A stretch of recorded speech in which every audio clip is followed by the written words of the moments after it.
How much is the Biden administration paying you to watch Kamala instead of Trump?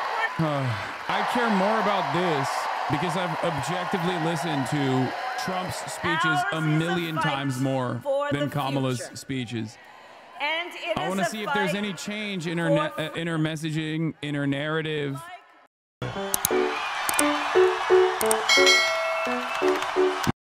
I know she's live right now, post DNC rally. This sucks, dude. Party of Georgia, for your friendship and your sisterhood, and to all the leaders with us today, good afternoon, good afternoon. I also bring greetings from our president and a great friend of the state of Georgia, Joe Biden. And let us also send our love to the great president from the state of Georgia, Jimmy Carter. So, Georgia, I love you back. I love you back. And we have 68 days to go until this election. 68 days to go. And I think you all have spent your time here, sacrificing all your other obligations to be here together, us as one community, knowing we all have so much more in common than what separates us. And I thank you for taking that time. And listen, so we're here to speak truth. And one of the things that we know, this is going to be a tight race until the very end, okay? So let's not pay too much attention to the polls because we are running as the underdog, okay? And we have some hard work ahead of us. But we like hard work. Hard work is good work. Hard work is good work.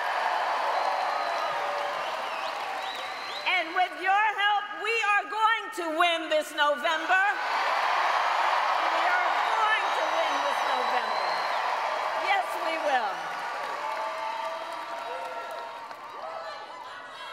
So look, Georgia, let me say, I'm no stranger to tough fights.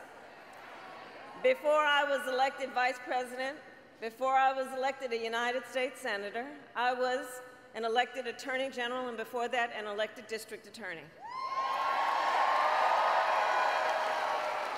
And before that, I was a courtroom prosecutor. So every day in the courtroom, I stood proudly before a judge and I spoke 5 words. Kamala Harris for the people.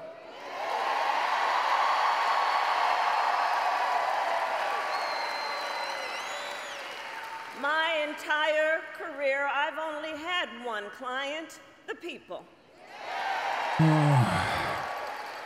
I stood for women and children against predators who abused them. I took on the big banks and delivered $20 billion from middle-class families who faced foreclosure. I fought against cartels who traffic in guns, drugs, and human beings.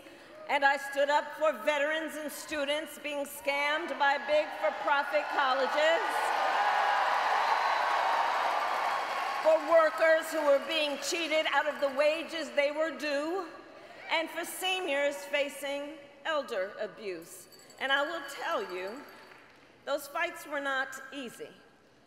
And neither were the elections that put me in those offices. But we never gave up, because the future is always worth fighting for. Always. And that is the fight we are in right now, a fight for America's future. We fight for a future with affordable child care, paid leave, and affordable health care.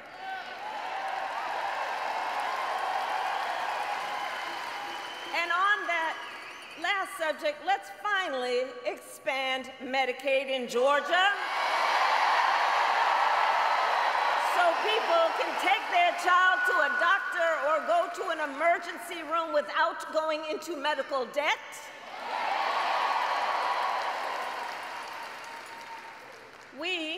We fight for a future where we build what I call an opportunity economy so that every American has the opportunity to own a home, to start a business, and to build wealth and intergenerational wealth.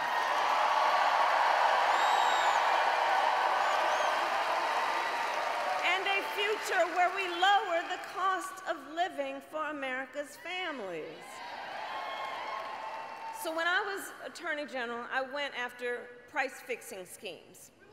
And love you back, love you back. And I will tell you, when we get this done together, my friend, and when I am president, I will take on the bad actors who exploit a crisis to rip off consumers on everyday items.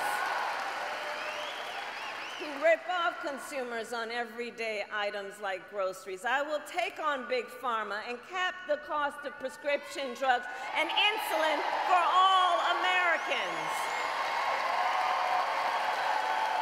I will take on the high cost of housing and work with developers to cut the red tape and build millions of new homes. And I will give 100 million Americans a tax cut, including $6,000 to families during the first year of their child's life. Understanding folks just need a little help from time to time, and it's not about just getting by, it's about getting ahead. $6,000 in the first year of a child's life to help pay for that car seat or the crib or the baby clothes.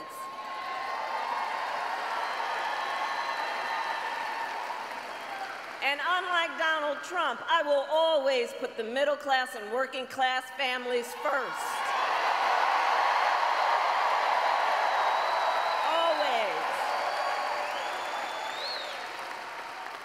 I come from the middle class. I know what I'm talking about.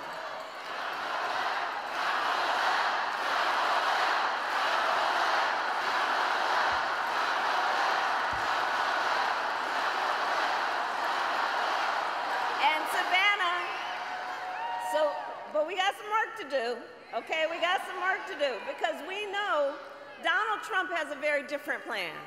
He has a very different plan. Just look at his Project 2025 agenda. Right. If he is elected, Donald Trump intends to give tax breaks to billionaires and big corporations. He intends to cut Social Security and Medicare. And he wants to impose what, in effect, is a national sales tax on everyday products and basic necessities. And it will cost, the economists will tell you, it will cost a typical American family nearly $4,000 a year. So Georgia, on top of all of this, if Donald Trump wins in November, he intends to end the Affordable Care Act, to take us back to a time when insurance companies, we're not going back. We're not going. We are not. We're going forward. And the reason we know we can't go back, to your point, the reason we know we can't go back on the issue of the Affordable Care Act, remember what that was like before we had the Affordable Care Act? Remember when insurance companies had the power to deny people with pre-existing conditions? Remember She's what getting that more was like? confident in her Children stump with speech, at asthma, least. That's correct. breast cancer survivors, grandparents with diabetes. So yeah, we're not How much is the back. Biden administration paying you to watch Kamala instead of Trump? We're not going back. And we will move forward. I care more about this because I've objectively listened to Trump's speeches a million times more than Kamala's speeches. And it I want to see if there's any change in her messaging, in her narrative. Like the freedom of of a woman to make decisions about her own body and not have her government tell her what to do.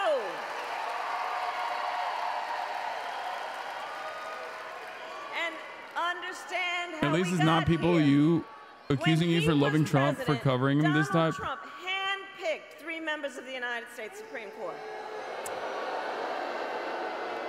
with the intention that they would undo the protections of Roe v. Wade, and they did just as he intended.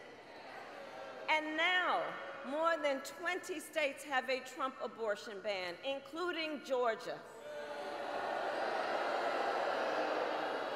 In fact, every state in the South, except for Virginia, has a Trump abortion ban. And think about that. Many, with no exceptions even for rape and incest. That is immoral. Immoral.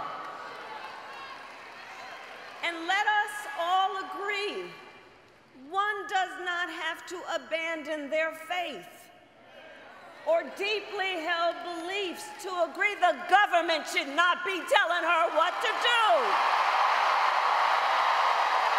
Come on. Come on.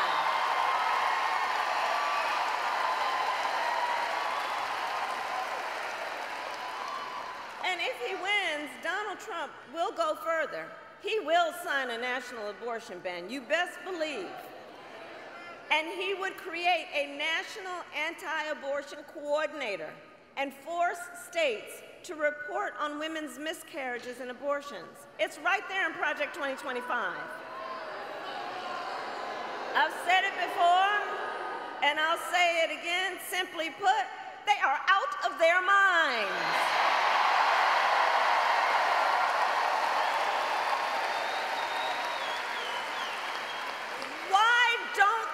Trust women. Well, we trust women. And when Congress passes a bill to restore reproductive freedom as President of the United States, I will proudly sign it into law. Proudly.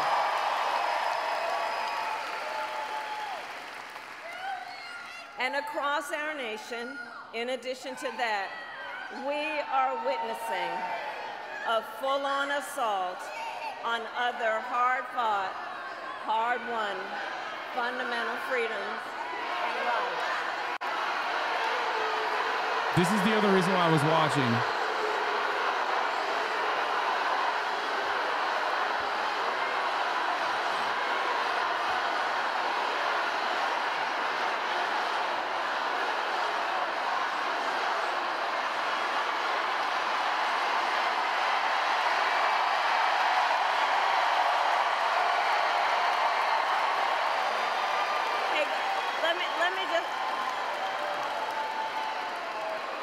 Let me just say something. Hold up for a second. Hold up for a second. Let me just say something. Let me just say something. We are fighting for a democracy. Everyone has a right and should have their voices heard. I am speaking now, but on the subject, I will say this. The president and I are working around the clock. We've got to get a hostage deal done and get a ceasefire done now.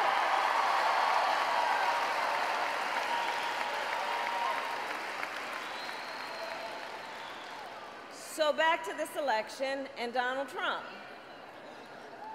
So in addition to the fight on the fundamental freedom to make decisions about one's own body, I have been traveling our country, and the people of Georgia know what I know. There is a full-on assault on hard-fought, hard-won freedoms and rights, including the freedom to vote, the freedom to be safe. That's crazy. From gun violence.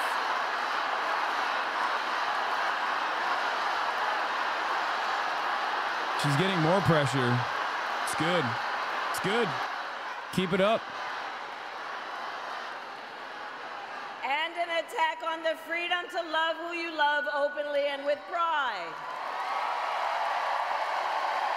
And we will fight against all of that, including the freedom to live free from the pollution that fuels the climate crisis. Here's the thing.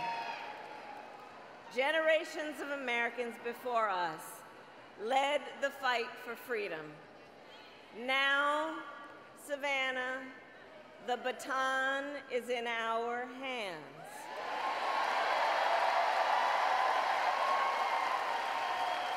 So we who believe in the sacred freedom to vote will finally pass the John Lewis Voting Rights Advancement Act and the Freedom to Vote Act. We who believe in the freedom to live safe from gun violence will finally pass universal background checks and red flag laws.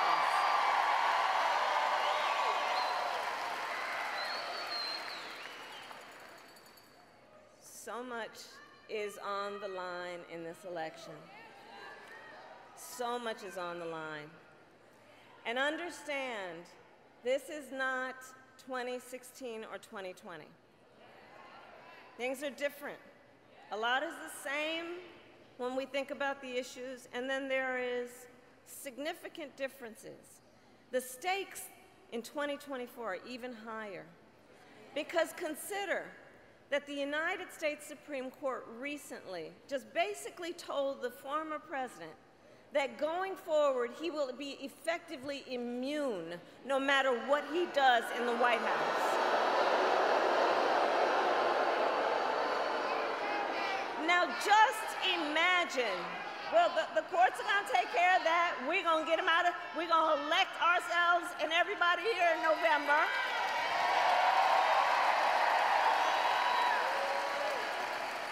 But I mentioned the Supreme Court ruling because understand what this means. Just imagine, before there was at least the threat of consequence, understand what it now means, and imagine Donald Trump with no guardrails. Imagine what that means when you consider he has openly vowed that if reelected on day one, he will be a dictator. That he would end the independence of the Department of Justice so he could have unchecked power and seek vengeance against people who disagree with him. He even called for termination of the United States Supreme, the supreme land of our nation, the United States Constitution. Think about what that means, and let us be very clear. Someone who suggests we should terminate the Constitution of the United States should never again stand behind the seal of the President of the United States of America. Never again. So it all comes down to this. We are all here together, spending this time together because we love our country. We love our country. We love our country. And we know the privilege and pride that comes with being American. And I do believe it is the highest form of patriotism to fight for the ideals of our country. That is how we realize the promise of America. Georgia, for the past 2 election cycles, voters in this very state, you who are here, have delivered. You sent 2 extraordinary senators to Washington, D.C.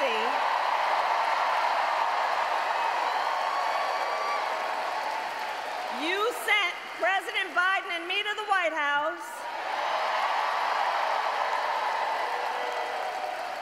You showed up, you knocked on doors, you registered folks to vote, and you made it happen.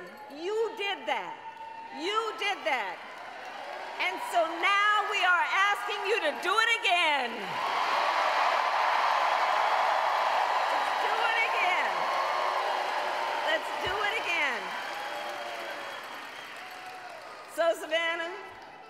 Are you ready to make your voices heard? Do we believe in freedom? Do we believe in opportunity? Do we believe in the promise of America? And are we ready to fight for it? And when we fight, God bless you and God bless the United States of America. We are so right-wing as a country, dude. We are so goddamn right-wing. I will say her stump speech is very short and manicured compared to Trump's hour-long ramblings. I wonder how that plays out the voters. No, it's good. This is a decent this is a decent stump speech. The problem, of course, is that like, in terms of like policy, in terms of what she's going to do for people, she needs to add more to it. Okay. Overall, wait, I saw your tweet, but I didn't hear the broadcasters on the, I didn't hear the protesters on the broadcast. What do you mean? Why do you think she stopped and said everyone has a say in this nation? Like this is a democracy. Is it me or did she seem kind of pissed that the protest started a second time? Yeah, I don't think that the problem is, oh my God. The problem is, I don't think they're factoring in to the equation that this is like not an issue that will go away with like, oh, we're doing a ceasefire. What more do you want? Okay. Like that's what she wants, obviously, to happen. She wants it to be like, we're working tirelessly. I think it's a horrible idea to continuously align herself with Biden on this issue when Biden's dealings with Israel is objectively unpopular. Okay. Like the American public do not think Biden is a good person on this issue. I don't know what more polling results you need to look at to recognize that reality. He was trailing behind. He was trailing behind by double digits on Trump on Israel. Now, Kamala Harris is still behind Donald Trump on the issue of Israel. And if she continues along this line of communication like Biden and I, she continues to run to Biden and say, Biden and I are working tirelessly for a ceasefire. She's cooked. This is the Humphreys dynamic all over again. This is the LBJ dynamic all over again. It's so bad. And I'm not saying this as like someone who cares. Like, I'm not even talking about this from the perspective of someone who like obviously actively is covering Gaza and cares about Gaza. I'm saying like average Americans are going to associate her in the same way on this issue as they associate Biden. Okay. In a deeply unpopular way. She should at least communicate that this is partisan. Obviously, we need a ceasefire, but we need a weapons embargo ASAP. The weapons embargo is to push Israel to a ceasefire. She has to separate herself from Biden on this. She has to separate herself from Biden on this, even if she doesn't fucking believe in it. Okay? Our veterans with the National Guard, honoring heroes. Next, in the Situation Room, which starts going out. Wait, what? No. Oh, they're previewing bits and pieces of the interview at the top of every hour when I serve a 3-minute ad break. With Kamala Harris and Tim Walz. And if you want to see the uninterrupted coverage, you're going to have to subscribe, chat, for $6 or for free with a Twitch Prime by connecting your Amazon Prime account to your Twitch account, where you get 1 free Prime subscription a month. Sorry, it's not my fault that they're positioning this at the top of the hour every hour, you know, until the actual speech, the interview. Here's the 3-minute ad break now, by the way. Is off today. I'm Alex Marquardt, and you're in the Situation Room. This is CNN Breaking News. Let's get right to the breaking news. On CNN's exclusive interview with Kamala Harris and Tim Walz, we're rolling out a brand new excerpt right now. CNN anchor and chief political correspondent Dana Bash is joining us live from Savannah, Georgia, where she sat down with Vice President Harris and Governor Walz a short while ago. Dana, so what stood out to you about Harris's answers? There's something very funny about following Obama's worst instincts and not his best. Including what is happening here domestically, particularly with the crisis of people not feeling that they can afford basic things, groceries, housing, and also the idea of what is happening abroad. And in addition to that, I asked her about one of the main themes from her convention, which was just last week. And she discussed there the desire to be the president for all Americans. Obviously, that includes not just her party, not just potentially swing voters who vote for her, but Republicans who don't vote for her. So I wanted to know how that would translate into the kind of people that she puts in her administration if she wins. You had a lot of Republican speakers at the convention. Will you appoint a Republican to your cabinet? Yes, I would. Anyone in mind? Yes, I would. No one in particular in mind. We got 68 days to go with this election, so I'm not putting the cart before the horse. But I would. I think it's really important. I have spent my career inviting diversity of opinion. I think it's important to have people at the table when some of the most important decisions are being made that have different views, different experiences. And I think it would be to the benefit of the American public to have a member of my cabinet who was a Republican. Now, Alex, we have seen Democratic presidents put Republicans in their cabinet. Ray LaHood, who was a Republican congressman from Illinois, he became transportation secretary for George W. Bush. We saw Chuck Hagel, who was a Democratic senator, go into the Bush administration. But the question, obviously, is if she wins, which is still an if in this neck-and-neck race, what is she talking about? Is she talking about somebody like Defense Secretary or Secretary of State, somebody with a very, very important job when it comes to explaining the policies that she has? Or would it be somebody who, not to say that all members of the cabinet aren't important, but maybe has something that is more acceptable to the people who, if she wins, believe that they brought her to the dance? Alex. And then, Dana, on the policy front, you asked Harris as well to explain her change of position, which she has been attacked for on some key issues like fracking. What did she tell you? Yeah, I mean, that is the number one or one of the top attacks on her from Donald Trump and his campaign. They call her a chameleon because she has changed her position on a couple of big issues, particularly since she first ran for president, which was in the 2020 cycle.